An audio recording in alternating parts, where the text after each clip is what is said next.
السلام عليكم ورحمة الله وبركاته. قبل ما نبلش بموقعة ريال مدريد وإسبانيول، خلينا نمر على أهم الأخبار. أخبار سريعة في الدوري الفرنسي: خسارة استاد رين من ليون بنتيجة 4-2، بس هون لازم نوقف لحظة وننصف موسى التعمري. سجل هدف صاروخي على طريقة فان باستن وصنع هدف لاستاد رين.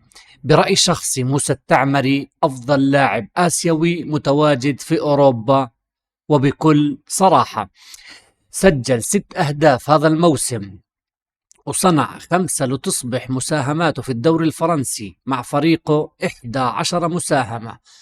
طيب، خسارة ميلان من ساسولو 2-0، تعادل يوفنتوس مع هيلاس فيرونا 1-1، فوز المتصدر انتر ميلان على بارما 2-0، انتر على اعتاب التتويج بلقب الدوري الايطالي، فوز مانشستر يونايتد على ليفربول 3-2، ويقترب كثيرا لدوري ابطال اوروبا، فوز توتنهام على استون فيلا 2-1.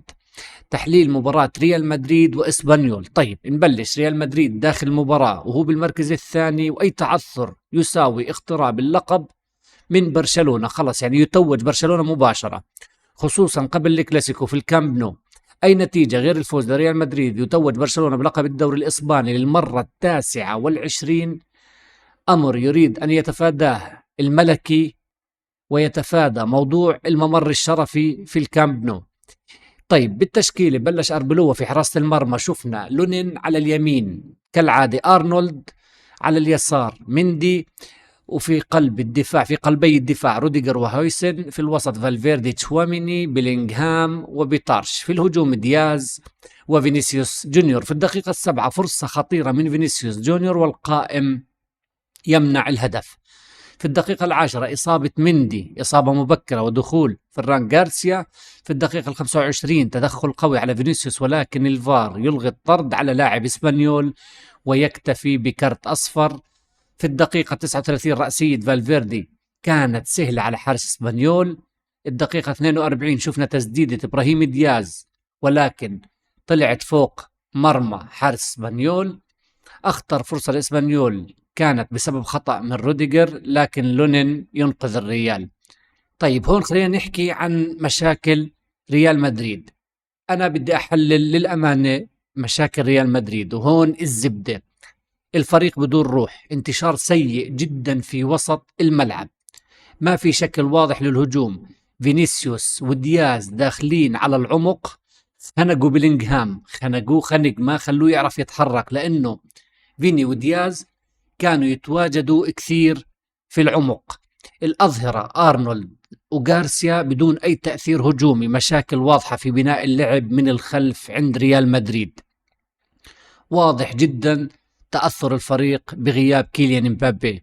فينيسيوس لازم يتحكم بأعصابه أكثر، لأنه يستفز بسرعة، وهذا بيأثر على مستواه. الفريق شكله داخل المباراة كان وهو مستسلم، شوط أول كارثي بمعنى الكلمة لريال مدريد، وفينيسيوس لازم يبطل الاستفزاز، يستفز بسرعة. طيب شوط أول ضعيف جدا من ريال مدريد، فرص قليلة، أداء باهت وتنظيم غائب، النتيجة 0-0. بداية الشوط الثاني هون اللي أنا كنت بتمناه من أربيلوا صار، واللي هو في الدقيقة 53 دخول غونزالو غارسيا ومستانتونو، خروج إبراهيم دياز وبيطارش، تبديل مهم وكان لازم يصير من بداية الشوط الثاني. في الدقيقة 55 هدف أول لريال مدريد عن طريق فينيسيوس جونيور بصناعة من غارسيا. في الدقيقة 66 لقطة خرافية، تمريرة بالكعب من جود بيلينغهام، وهدف ثاني رائع من فينيسيوس. تحول المباراة بعد الدخول لغونزالو وتحسن واضح في شكل الفريق، سرعة أعلى في التحول الهجومي، فينيسيوس صار أخطر بكثير. للأمانة في آخر نص ساعة فينيسيوس أبدع. شفنا نسخة مختلفة تماما من فينيسيوس في آخر نصف ساعة. محاولة اسبانيول في الدقيقة 64 تسديدة خطيرة مرت بسلام على لونين. تبديلات أخيرة للريال كانت في الدقيقة 84، خروج فيني وتشواميني ودخول كامافينجا وبلاسيوس. نهاية المباراة فوز ريال مدريد على إسبانيول بنتيجة 2-0. ماذا تعني النتيجة؟ تأجيل تتويج برشلونة، كل شيء راح على الكلاسيكو. المباراة القادمة في الكامب نو يوم الأحد مباراة حسم اللقب، هيك بنكون وصلنا لنهاية تحليلنا لمباراة ريال مدريد واسبانيول. حبايب القلب، إذا سمحتوا اضغط لايك، فعل زر الجرس، اعمل لنا كومنت، اشترك بالقناة عشان يوصلك كل إشي جديد أنا بنزله.